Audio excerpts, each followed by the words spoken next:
आज फिर जयपाल शास्त्री संस्कृत चैनल में आप सभी संस्कृत के विद्वानों का हार्दिक अभिनंदन है, स्वागत है। मैं जयपाल शास्त्री आप सभी का हार्दिक अभिनंदन करता हूं और आपसे ये गुजारिश करूंगा कि आप हमारे इस संस्कृत चैनल को लाइक, शेयर और सब्सक्राइब जरूर करें। और आज का हमारा जो विषय है वो है संस्कृत के नाटक, अर्थात जो संस्कृत में नाटक हैं उन नाटकों के विषय में आपको जानकारी देने के लिए मैं उपस्थित हुआ हूं। और ये आपको नेट और अचटेट दोनों में काम आने वाली वीडियो है, इसलिए आप हमारे इस चैनल को सब्सक्राइब ज़रूर कर लें और कमेंट भी ज़रूर डालें। तो देखिए, संस्कृत रूपकों के 10 भेद। तो आपके जो संस्कृत के विषय में है, संस्कृत में जो रूपक के भेद हैं वो हैं 10 और उपरूपक के विषय में यदि पूछता है तो वो हैं 18।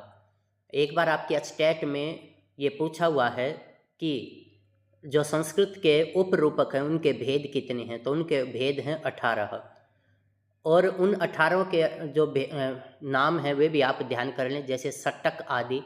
आपके स्टेट में ये प्रश्न आया हुआ है, जैसे ऑप्शन में उसने 4 नाम दे दिए और पूछा कि इनमें से उपरूपक का भेद कौन सा है, तो उसमें दे रखा था सट्टक, तो वो सट्टक आपका उपरूपक का भेद है। और जो 10 रूपक हैं उनके भेद हैं, पहला है नाटक, और इसमें अंक संख्या कितनी होनी चाहिए, 5 से लेकर के 10 अंक तक अंक होने चाहिए। और इसके उदाहरण हैं अभिज्ञान शाकुंतलम, स्वप्नवासवदत्तम, उत्तरामचरितम।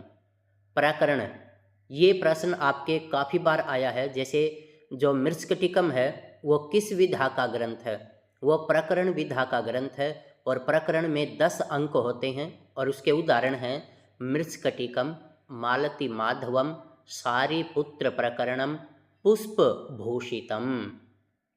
ये आपके प्रकरण के भेद हैं। भाण, भाण में 1 अंक होगा और इसके उदाहरण हैं लीला मधुकरम, श्रृंगार शेखर, मरकट मदलिका, धूर्त समागमम। तो ये आपके पेपर में ऐसा आ सकता है कि भाण का उदाहरण कौन सा है, तो लीला मधुकरम, श्रृंगार शेखर, मरकट मदलिका, धूर्त समागम, इनमें से कोई भी ऑप्शन में दे सकता है।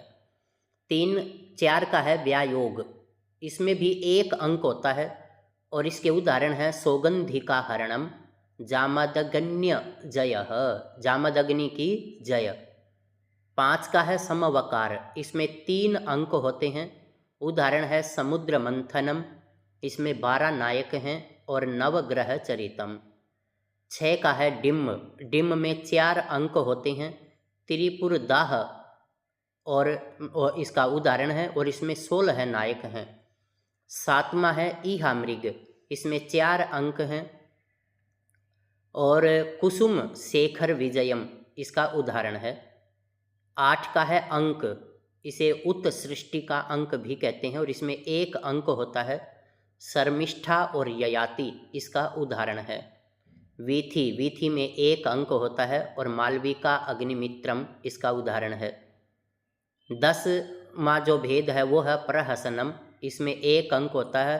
कंदर्प केली और धूर्त चरितम इसके उदाहरण हैं। नाटिका, अब ये जो नाटिका है, नाटिका के अंदर 4 अंक होते हैं और रत्नावली और प्रियदर्शिका ये इसके उदाहरण हैं। और सट्टक, अब ये जो सट्टक है ये आपका उपरूपक का भेद है और सट्टक के अंदर 4 ज्वनिका और कर्पूर मंजरी ये आएंगे। तो यहाँ पर आपने देखा कि जो रूपक या उपरूपक हैं उनके भेद कौन कौन से होते हैं, उनके विषय में जाना। तो जो नाटिका है उसमें 4 अंक होते हैं, रत्नावली और प्रियदर्शिका इसके उदाहरण हैं। सट्टक में 4 ज्वनिका हैं और कर्पूर मंजरी इसका उदाहरण है। संस्कृत नाटकों में विदूषक, ये काफ़ी बार आपके प्रश्न आता है नेट और स्टेट में, ये मोस्ट इम्पॉर्टेंट है, आप इसको बड़े ध्यान से देखें। नाटक है अभिज्ञान शाकुंतलम, इसके रचयिता हैं कालिदास और इसमें जो विदूषक है, विदूषक का नाम है माधव्य या माधव्य। दूसरा है विक्रम और वर्षियम, कालिदास यहाँ पर ये जो कालिदास है, इसका जो विदूषक है वो है माणवकम। तीसरा है मालविका अग्निमित्रम, ये भी कालिदास की है और इसका गौतम माढ़ जो है विदूषक है। मृच्छकटिकम शूद्रक की ये रचना है और मैत्रेय इसमें विदूषक का नाम है। रत्नावली श्री हर्ष की रचना है और वसंतक इसका विदूषक है। स्वप्न वासवदत्तम ये भास की रचना है और ये वसंतक इसका विदूषक है। मालती माधवम भवभूति की रचना है और विदूषक का अभाव है। आपसे ये एक प्रश्न तो काफ़ी बार आया है कि कौन सी रचना है जिसमें विदूषक का अभाव है, तो वो मालती माधवम है, भवभूति की रचना, इसमें विदूषक का अभाव है। महावीर चरितम भवभूति की रचना है, इसमें भी विदूषक का अभाव है। उत्तर रामचरितम ये भी भवभूति की है, इसमें भी जो विदूषक है उसका अभाव है। मुद्रा राक्षसम ये विशाख दत्त की है और ये विदूषक का इसमें भी अभाव है। और इसके अंदर एक स्त्री पात्र का भी अभाव है, जो स्त्री पात्र है उस पात्र का भी अभाव है इसमें। तो यहाँ पर आपने ये देखना है कि कौन सा नाटक, ये मुद्रा राक्षस आपके अचटैट में भी पूछा हुआ है, टैट में आया हुआ है मुद्रा राक्षस कि कौन सा नाटक है जिसमें विदूषक और स्त्री पात्र का अभाव है, तो वह आपका मुद्रा राक्षस। और मुद्रा राक्षस के रचयिता कौन है? विशाख दत्त। ये मोस्ट इम्पॉर्टेंट है। ये जो PDF मैं आपके सामने प्रस्तुत कर रहा हूँ सारी की सारी बहुत ही महत्वपूर्ण है। आप इसको शुरू से लेकर के अंत तक बहुत अच्छे से देखें, जिससे कि आपका कोई भी प्रश्न छूटने न पाए। संस्कृत नाटकों में कंचुकी, अब यहाँ पर कंचुकी का वर्णन है कि किस में कंचुकी का नाम क्या है। प्रतिज्ञा योगंधरायणम में बादरायण है, दूत वाक्यम में बादरायण नाम है, स्वप्न वासवदत्तम और अभिज्ञान शाकुंतलम में वातायन और स्वप्न वासवदत्तम में बादरायण है। उत्तर रामचरितम में गृष्टि कंचुकी का नाम है, रत्नावली में वाभ्रव्य नाम है, वेणी संहार में जयंधर और विनयंधर दो हैं। जयंधर युधिष्ठिर का कंचुकी है और विनयधर दुर्योधन का कंचुकीय है। तो यहाँ पर कंचुकीय का नाम है। कंचुकीय एक ऐसा पात्र होता है जिसकी आयु बहुत ज़्यादा होती है, वो वृद्ध अवस्था में होता है और इसको हर जगह पर आने जाने की अनुमति उपलब्ध होती है। तो ये आपका कंचुकीय के विषय में था। नाटकीय पंचीकरण, अब यहाँ पर इसमें किस नाटक में कितनी क्या संधियाँ हैं उसके विषय में बता रहा है। पंच अर्थ प्रकृतियाँ होती हैं, मोस्ट इम्पोर्टेंट है ये, बीज, बिंदु, पताका, प्रकरी और कार्य, ये 5 अर्थ प्रकृतियाँ हैं। आपका जो TGT और PGT का स्क्रीनिंग जो हुआ था उनमें से ये आपके पूछे हुए हैं। अर्थ प्रकृति भी पूछी हुई है, कार्य अवस्थाएं भी पूछी हुई हैं और संधियों से भी पूछे हुए हैं। और अर्थोपक्षेपक जो हैं जैसे विस्कम्भक आदि, ये भी आपसे वहाँ पर पूछे हुए हैं। तो इसलिए कहता है कि जो 5 प्रकृतियाँ हैं, अर्थ प्रकृतियाँ, वे कौन कौन सी हैं? बीज, बिंदु, पताका, प्रकरी और कार्य, ये अर्थ प्रकृति के अंतर्गत आएंगे। और जो 5 कार्य अवस्थाएं हैं वो 5 कार्य अवस्थाएं हैं आरंभ, यत्न, प्रत्याशा, नियताप्ति और फलागम, ये आपकी 5 कार्य अवस्थाएं हैं। और 5 संधियाँ कौन सी हैं? मुख संधि, प्रतिमुख संधि, गर्भ संधि, जैसे उत्तरामचरितम में गर्भांक की व्यवस्था है तो वो तृतीय अंक गर्भांक के नाम से जाना जाता है। 4 का है अवमर्श या विमर्श संधि और 5 है उपसंहृति या निर्वहन संधि। तो ये आपकी 5 संधियाँ थी।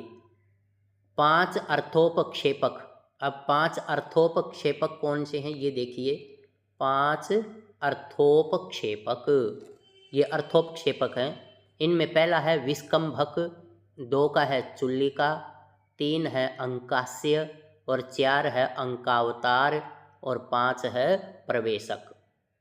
अब ये जो आपका पंच नाटककार हैं कौन कौन से हैं? भास, कालिदास, शूद्रक, विशाख दत्त और भवभूति। ये आपके 5 नाटककार हैं। प्रमुख नाटकों के अंकों के नाम, मोस्ट इम्पॉर्टेंट है ये आपके अचटेट में। ये आपका जो मृच्छकटिकम है उसका कि भी 5वें अंक का नाम क्या है? दुर्दिनम। तो इस तरह से आपके ये किस नाटक में उनके अंकों के नाम क्या हैं वे बताए हैं। बड़े ध्यान से देखिए। अभिज्ञान शाकुंतलम के अंकों के नाम हैं। प्रथम अंक है आश्रम प्रवेशः, आश्रम प्रवेश। दूसरा है आश्रम निवेश। तीसरा है मिलन। चतुर्थ है विदाई, विदा। पांचवा है प्रत्याख्यान, प्रत्याख्यान। छठा है पश्चाताप और सातवां है पुनर्मिलन। तो आपसे ये पूछ सकता है कि बताइए अभिज्ञान शाकुंतलम के षष्ठ अंक का नाम क्या है? तो आप बताएंगे पश्चाताप। श्लोक संख्या देखिए, पहले प्रथम अंक में जो कुल हैं वो हैं 196। पहले में है 34, दूसरे में 18, तीसरे में 24, चतुर्थ में 22, पंचम में 31 और षष्ठ में 32 और सप्तम में 35 हैं। और टोटल जो श्लोक हैं वो हैं 196। रत्नावली के जो अंक हैं उनके विषय में देखिए। प्रथम अंक है मदन महोत्सव, इसमें 26 श्लोक हैं, मदन महोत्सव। दूसरा है कदली गृहम। 3 का है संकेतकम और 4 का है इंद्रजालिकम। तो इस तरह से ये रत्नावली के आपके अंकों के नाम थे और इनमें श्लोक संख्या अलग अलग दे रखी है, जैसे 26, 21, 19 और 20। अब आपके है ये उत्तरामचरित के अंकों के नाम। उत्तरामचरितम के जितने भी अंक हैं उनके नाम हैं यहाँ पर। जैसे प्रथम अंक है वो है चित्र दर्शनम। दूसरा है पंचवटी प्रवेश। तीसरा है छाया अंक। ये आपके हर अचटेट में पूछा हुआ प्रश्न है कि उत्तरामचरितम का कौन सा अंक छाया अंक के नाम से जाना जाता है? तो वो है तृतीय अंक। और गर्भांक 7वां अंक है। और जो विस्कंभक की योजना है वो 2, 3, 4 और 6 अंक में की गई है। जो चतुर्थ अंक है वो है कौशल्याजनक योग, कौशल्याजनक योग। तो ये आपका क्या है? उत्तरामचरितम के अंकों के नाम हैं, कौशल्याजनक योग। 5वां है कुमार विक्रम। छठा है कुमार प्रत्यभिज्ञानम। ये आपके जो 9वीं क्लास का एक पाठ है प्रत्यभिज्ञानम, वहाँ ये इसी उत्तरामचरितम से ही लिया गया है। और 7वां है सम्मेलनम। तो इस तरह से आपके ये उत्तरामचरितम के अंकों के नाम थे। अब यहाँ पर देखिए इस तरफ ये दे रखा है इसने छंदों में वर्णों की संख्या। अब यहाँ जो छंद हैं उसमें वर्णों की संख्या, जैसे अनुष्टुप छंद है। अनुष्टुप आपने पता है एक चरण में कितने होंगे? 8। और 4 चरण होते हैं तो कितने हो जाएंगे? 8 चौक 32। इंद्र वज्रा में एक चरण में होते हैं 11 और 4 में हो जाएंगे 44। उपेंद्र वज्रा में भी 44। और जो आपका उपजाति छंद है उपजाति में भी कितने हो जाएंगे? 44। रथोदता में एक चरण में 11 होते हैं, 4 चरण में 44। शालिनी में भी 44। स्वागता में 44। वंशस्थ में कितने होते हैं? एक चरण में 12 चरण, 12 मात्राएं होती हैं वंशस्थ में, तो 12 चौक 48। द्रुत विलंबितम में 12 होते हैं, 12 चौक 48। त्रोटक में भी 48। भुजंग प्रियातम में भी 48। प्रहर्षिणी अतिरुचिरा, इसमें एक चरण में 13 जो होते हैं और 13 चौका 52। वसंत तिलका, जो आपका वसंत तिलका है उसके अंदर एक चरण में 14 मात्राएं होती हैं, तो 14 चौका 56। ये आपके स्टेट में मिलान करने में भी आया हुआ था, जैसे भाई 56 हैं और मालिनी के 60 हैं, शिखरिणी के 68 हैं। तो इस तरह से उसने दे दिया और कहा कि मिलान कीजिए। तो ये आपके बहुत काम की चीज़ है, आप इसको बड़े ध्यान से देखें और शुरू से लेकर के अंत तक इसको अच्छे से याद कर लें। तो मालिनी में होते हैं 1 चरण में 15 और 4 चरण में 15 चौका 60। पंचचामर में 16 होते हैं, 16 चौका 64। जो शिखरिणी जो छंद है उस शिखरिणी में और शार्दुल विक्रीडितम में आपके जो छंद होंगे, शिखरिणी में 1 चरण में होते हैं 17 और 4 में हो जाएंगे 17 चौका 68। शार्दुल विक्रीडितम में 1 चरण में होते हैं 19 तो 4 में हो जाएंगे 76। सरगधरा 1 में होते हैं 21 और 4 में हो जाएंगे 84। ये जो सरगधरा छंद है आपके हर अचटेट में टीजीटी या पीजीटी दोनों में पूछा गया है। त्रिमुनि यति युता अर्थात 21 वर्णों वाला और 7 वर्णों पर जिसकी यति होती है वो कौन सा छंद कहलाएगा, तो वो आपका छंद कहलाएगा सरगधरा। तो इस तरह से ये आपके छंदों के विषय में जानकारी थी। और ये जो मृच्छकटिकम है मोस्ट इम्पॉर्टेंट है भाई, आपने इसके अंकों का तो नाम जो है जरूर से जरूर याद करने हैं। मृच्छकटिकम के अंकों के नाम, जो प्रथम अंक है वो है अलंकार न्यास, अर्थात वो जो वसंत सेना है मृच्छकटिकम की नायिका, वो चारुदत्त के पास अपने अलंकारों को रख कर जाती है, इसलिए उसका नाम है अलंकार न्यास। द्यूत कर संवाहक, इसमें द्यूत खेला जाता है, संवाहक जुआरी होता है। तीसरे का है संधिच्छेद और 4 का है मदनी का सर्विलक और 5वां है दुर्दिनम। तो ये आपके अचटेट में भी आ चुका है। पंचम जो है इसके विषय में पूछा हुआ है कि बताइए मृच्छकटिकम के पंचम अंक का क्या नाम है, तो वो है दुर्दिनम। और छठे अंक का नाम है प्रवहण विप्रयय। सप्तम का नाम है आर्यकापहरणम, अर्थात इसमें अपहरण किया जाता है। 8वां है वसंत सेना मोटनम, वसंत सेना का यहाँ गला जो है दबा दिया जाता है, उसे मार दिया जाता है, तो इसलिए वसंत सेना मोटनम। 9वां है व्यवहार न्यायालय, फिर उनको न्यायालय में लेकर जाया जाता है, चारुदत्त को वहाँ न्याय मिलता है। 10वां है संहार उपसंहार। तो इस तरह से ये आपने ये जो मृच्छकटिकम के अंक हैं इनके तो नाम जरूर से ज़रूर याद करने हैं। और ये आपके पेपर जो नेट या अचटेट जो भी है उसमें ज़रूर से ज़रूर पूछे जाते हैं। तो इस तरह से ये आपके सामने संस्कृत नाटकों के विषय में कुछ जानकारियाँ मैंने आपको प्रदान की। तो ये आपके नेट और अचटेट दोनों में बहुत ही लाभकारी सिद्ध होंगे। और आप हमारे इस जयपाल शास्त्री संस्कृत चैनल को लाइक शेयर और सब्सक्राइब जरूर करें। और मेरी शुभकामनाएं आप सभी के साथ हैं, आप निश्चित रूप से सफलता प्राप्त करें। आप सभी का बहुत बहुत धन्यवाद।